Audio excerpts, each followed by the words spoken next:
এইবার প্রযোজক আরশাদ আদনান রায়ান রাফির তুফান সিনেমা নিয়ে খুবই বাজেভাবে বাজেট নিয়ে তীব্র নিন্দা জানান। তিনি প্রশ্ন তুলেন, এতগুলো টাকা বাংলাদেশ থেকে কিভাবে দেশের বাইরে গেল?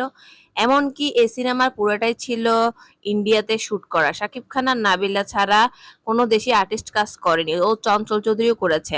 তাহলে কিভাবে এই সিনেমা তাহলে এই সিনেমা দেশি সিনেমা হয়? কিভাবে এই সিনেমা দেশি হয়? তিনি আরো প্রশ্ন তুলেন, এভাবে বিগ বাজেটের সিনেমাতে দেশের ব্যাকগ্রাউন্ড ডান্সার এবং ফাইটারদের সুযোগ না দিলে বাংলা সিনেমা কিভাবে এগিয়ে যাবে? আরশাদ আদনান নিজের সিনেমায় রাজকুমারের প্রসঙ্গ টেনে বলেন, তিনি বাংলাদেশের 16 দিন শুটিং করেছেন, এফডিসিতে একটা গানও করেছেন, সকল নিয়ম মেনে বিদেশে টাকা নিয়ে আমেরিকাতে শুটিংও করেন।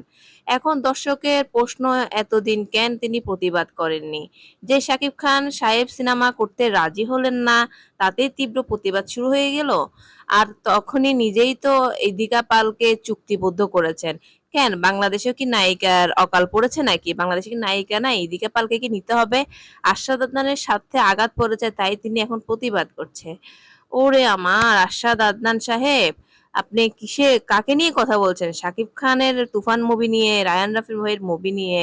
আপনি নিজের মুভি কতটুকু ছিল বৈধ? হ্যাঁ, কতটুকু বৈধভাবে ছিল? আপনার পুরাটাই সিন ছিল আমেরিকাতে, পুরাই সিন ছিল। কই, তাকে তখন তো কেউ আঙ্গুল তুলেনি। যখনই শাকিব খান আপনার সাহেব মুভি করেনি, রাজি হননি আপনার সাথে মুভি করতে, আর তখন তখনই আপনি তীব্র প্রতিবাদ জানালেন। তাই তখনই আপনার মানে দেশের প্রতি ভালোবাসা জাগ্রত হইলো। তাহলে নিজের সিনেমায় আপনি তো বলেছেন কখনো বাঙালি নায়িকা আপনি নিবেন না, বাংলাদেশি নায়িকারা তারা কি ভাতে মরবে আর বিদেশি নায়িকাদেরকে আপনি কোটিপতি বানাবেন? তা হবে না। আপনি হচ্ছেন হিংসা পরায়ণ একজন মানুষ। আপনি প্রচুর হিংসা অহংকার আপনার মনে। শাকিব খান চিনে গিয়েছে, এজন্য শাকিব খান আপনার থেকে দূরত্ব বজায় এড়িয়ে চলছে।